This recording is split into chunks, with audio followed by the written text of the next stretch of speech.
Good morning friends, સ્વાગત છે તમારું અમારા નવા વ્લોગમાં। અત્યારે વાગ્યા છે સવારના 6।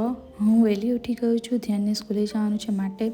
તો ધ્યાનને લંચ બોક્સમાં પુડલા લઈ જવાના હતા, તો એની માટે હું પુડલાની તૈયારી કરતી હતી અને સાથે સાથે હું મારી ચા બી મૂકી દીધી હતી, કારણ કે ગુજરાતીઓની સવાર ચા વગર થતી નથી, માટે મેં મારી માટે ચા મૂકી દીધી હતી। જોડે જોડે ચા બી રેડી થઈ ગઈ હતી અને હું સાથે સાથે ધ્યાનનો નાસ્તો બી રેડી કરતી હતી। જો ધ્યાન રેડી થઈ ગયો છે સ્કૂલ માટે, તો અત્યારે વાગ્યા છે ઘડિયાળમાં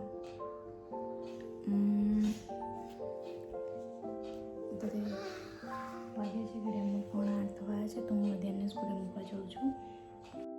તો ફ્રેન્ડ્સ, ધ્યાનને સ્કૂલે મૂકીને આવીને મેં ચા પાણી નાસ્તો કર્યો હતો અને જોડે જોડે મારા રૂમની ચાદર ચેન્જ નહોતી કરી, તો આજે ચાદર ચેન્જ કરવાનો વારો હતો। તો પછી મેં ચાદર કાઢી અને સરખું વ્યવસ્થિત સાફ સૂફ કર્યું અને પછી મેં મારા રૂમમાં નવી ચાદર પાથરી હતી।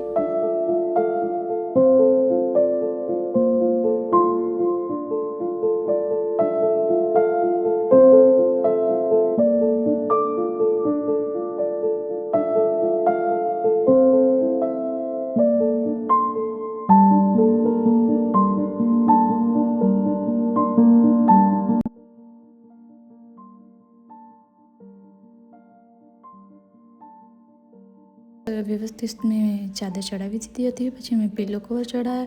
પછી હું જોવા ગઈ કે મમ્મી શું કરે છે, તો મમ્મી બીજા રૂમમાં પૂજા પાઠ કરતા હતા, તો મમ્મી દીવાબત્તી કરી રહી હતી। તો ચલો હું તમને બતાવું, મારા ઘરનું મંદિર આ છે, અમારા ઘરનું મંદિર છે।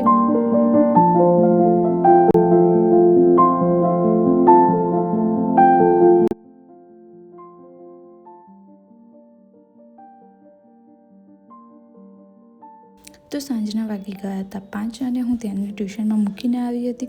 તો ત્યાં સુધીમાં મમ્મીએ ગાજર છીણી રાખ્યા હતા, કેમ કે દીદી માટે હલવો બનાવવાનો હતો, કેમ કે દીદીને હલવો ખૂબ જ ભાવ્યો હતો। તો એ કહેતા હતા કે મારે હલવો લઈ જવો છે, તો દીદી માટે જો હલવો બનાવતી હતી હું।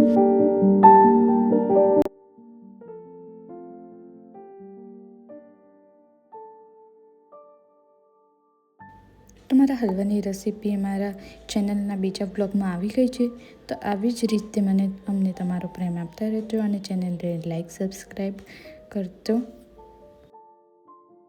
તો મસ્ત જો દીદી માટે હલવો બી રેડી કરીને રાખ્યો ઠરી ગયો, પછી મેં એને ડબ્બામાં પેક કર્યો અને મમ્મી અમારા બધા માટે ભજીયા બનાવતા હતા। એમાં કેળા, લાલ મરચાં, લીલા મરચાં, ટમેટાં, રીંગણ, બટેકા અને મેથીના ભજીયા બનાવ્યા હતા। જોડે જોડે તેલ બી ગરમ મૂકી દીધું હતું। તો આ હતું અમારું રાતનું ડિનર। તો ફ્રેન્ડ્સ, અમારો વિડીયો ગમ્યો હોય તો લાઈક, શેર, સબસ્ક્રાઈબ કરજો અને આવી રીતના જ તમારો પ્રેમ અમને આપતા રહેજો।